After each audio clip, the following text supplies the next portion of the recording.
Alam niyo po ba, yung ITR na pinasa niyo po, makikita i-check po nila yan through BIR. So ngayon po, ang ginagawa po natin para maiwasan na po natin siya hindi talaga authentic, yung certified po na manggagaling kay BIR, medyo mahirap-hirap po siyang gayahin. Bakit po? Yung certified po kasi, ito po ay system generated ni BIR, plus may resibo po siya.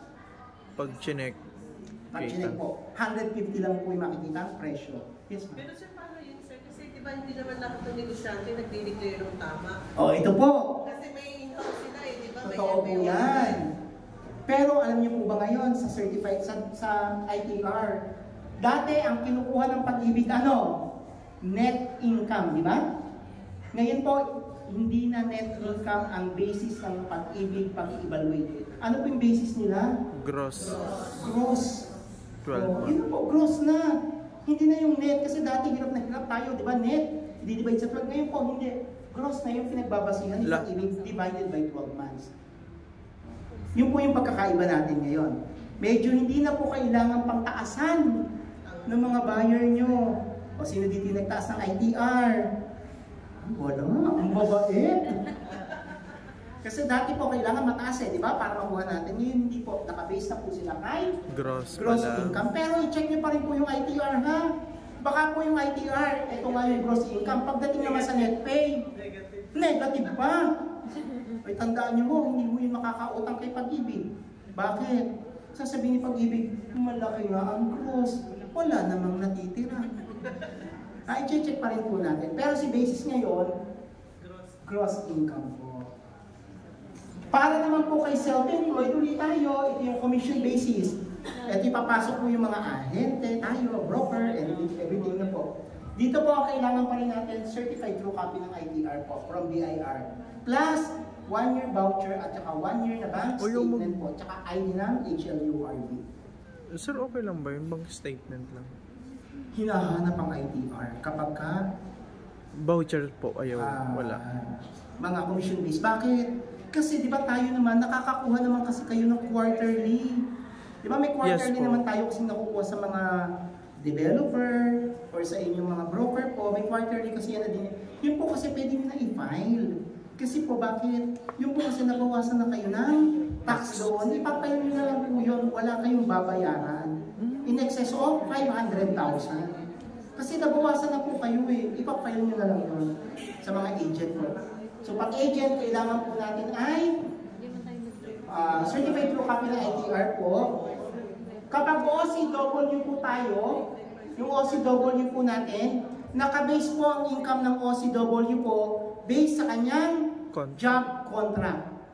Ito po, job contract. Kapag seaman po, ang good news natin kay Pag-ibig Fund, kung ano yung income requirements, kung ano yung income na naka-specify, yun yung kanyang i-consider ni Pag-ibig.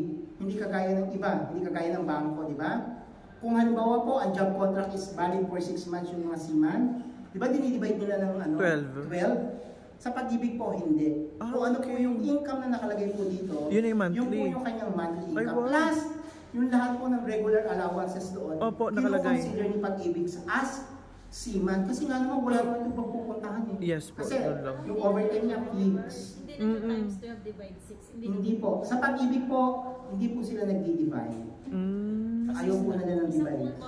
Isang buong contract po, kung siya ay 8 months, yun na yun. po, diba, divide 8 yun. Pero si Pag-ibig po, kung ano yung monthly income po na nakalagay sa monthly na yun. Contract, yun na po yung kanyang GMI. Plus, isinasama po doon yung regular na overtime. Yes po. Kasi pag seaman po, may regular OT yan Yes po. Meron yung mga, yung food allowance and everything. Inilalagay po yung kinukonsider po siya lahat.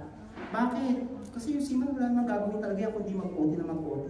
Wala silang choice. Walang choice. Alam, tawid ka sa dagat. So kaya yung kinukonsider ng Pag-ibig po kapag seaman. At wala nang divide-divide na income. Opo. Kailan pa sir effective? Kailan pa sir? Kasi parang medyo nagugulat po. Nagulat kayo? Kaya nga po meron tayong orientation. Matagal na po yan. Actually, matagal na po yan. Mga 1 year or 2 years na namin ginagawa po yan. Opo. Yun nga lang po kasi madalang tayo makapag-request ng refresher course. So yan. Ito po, kapag OCW, kung ano po yung income na nakareflect. Doon na po tayo. Gross income po. Nice po yan. Then ito po yung sinasabi natin kanina. Kapag po hindi qualified ang borrower po natin, pwede po siyang maghanap ng co-borrowers. At ang co-borrowers po natin hindi lang isa, pwede hanggang dalawa. At kung co-borrowers din po ang pag-uusapan natin, pwede rin po dito sa co-borrowers ang relatives, pwede din po ang Friend. non-relatives. O, di ba? Ganun po kaluwag si Pag-ibig Fund. Yun nga lang po, kapag ginamit natin yung ating mga non-relatives and relatives, yun po automatic magiging co-owner ng Kasama sa property. title. So, ibig sabihin po nito, yung pangalan po nila Mag-a-appear. kasama sa titulo. O, di ba ang saya? Ayaw no? Pero maraming buyer po ang hindi qualified. Di ba? Dahil malaki-laki yung required income. Ito po, ginawa ng Pag-ibig po itong guidelines na non-relative. Kasi di ba ngayon nauuso naman kasi talaga. Di ba meron ngayong magka-live-in, yung common husband, common condo, then yung mga same-sex. Di ba totoo po yan? So para magkaroon po sila ng opportunity na magkaroon ng property. Dati dati naman. Dati po ayaw ng Pag-ibig yan noon. Kailangan strict si Pag-ibig noon, yung time na matagal. Strict po sila, dapat relatives. Ngayon nga po, imagine, non-relatives pwede tayo. Sa non-relatives, pwede pang kumuha ng isa hanggang dalawang co-borrower na non-relatives. In case po, spouse din ng co-borrower. Kung sila po ay married, Dalo. pati po pangalan ng kanilang asawa nakasama sa titulo. O di ba ang saya? Opo. Anin kayong may-ari ng property. Sir, Bago yung property pala, 36 square meter, no? Ang hirap lang po natin dito, hindi nyo pwedeng ibenta yung property, hindi pwedeng ibenta ng borrower natin yung property. Kasi lahat dapat yung mga yon mag-agree sa deed of sale. Hindi pwedeng isa lang. Yes po.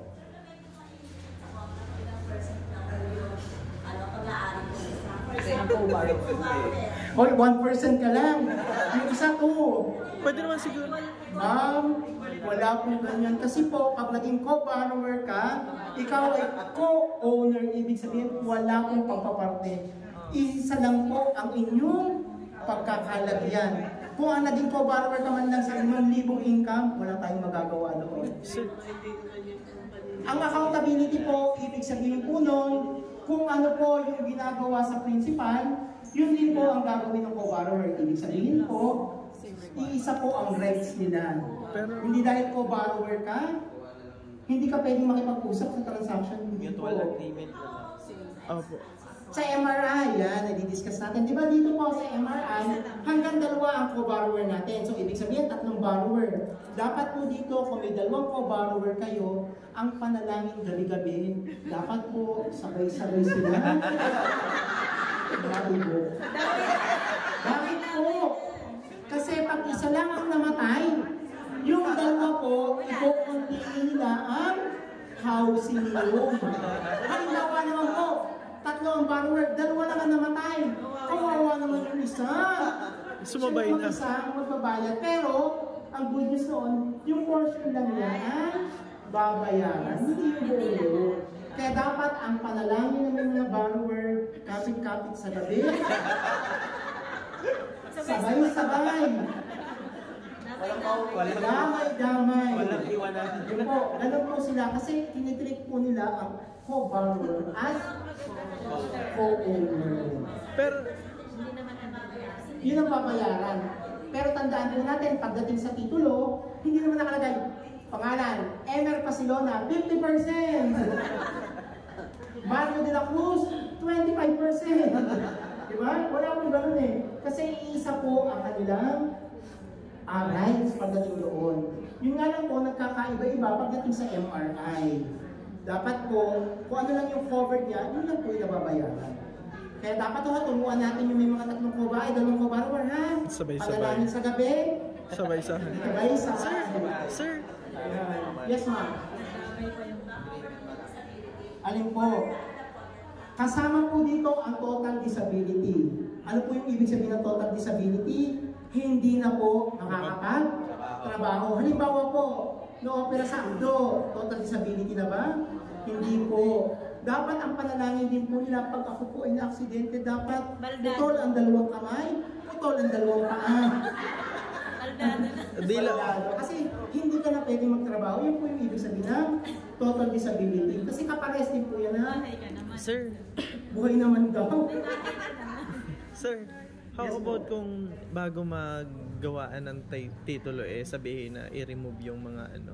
Ano daw, pwede ba daw yun? Pagkagawin na ang titulo, i-remove. Hindi po papayag si Pag-ibig. Bakit? Yung time na kinuha mo, kasama mo sila ngayon, ano? Aalisin mo? Aba, hindi fair.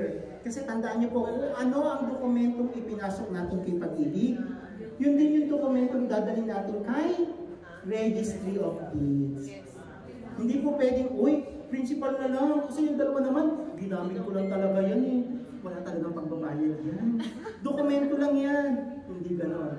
Kasi i-consider siya ni Pag-ibig at i-RD ng co-owner. Agreement na lang Yes po. po, sir.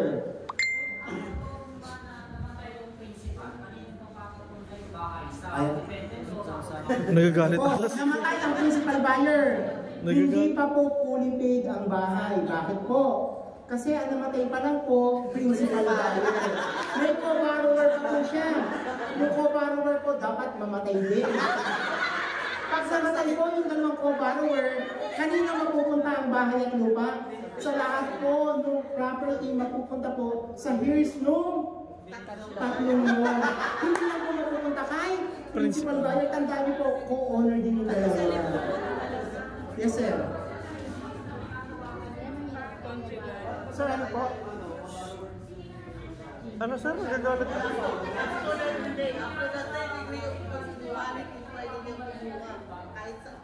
Pag namatay po, hindi po tinatawagan ng Pag-ibig yun. Bakit? Hindi naman po alam ng Pag-ibig na namatay. Kayo po ang mag-i-inform kay Pag-ibig. Yung kaluluwa sir? Kaya po pipila ka doon. Hoy, Pag-ibig, namatay ang principal buyer. Sabihin na sino Pag-ibig? Okay, condolence. Sa requirements. O yung dalawang natitira ko borrower, ituloy yung pagkabayan. Hindi pa kami bayad.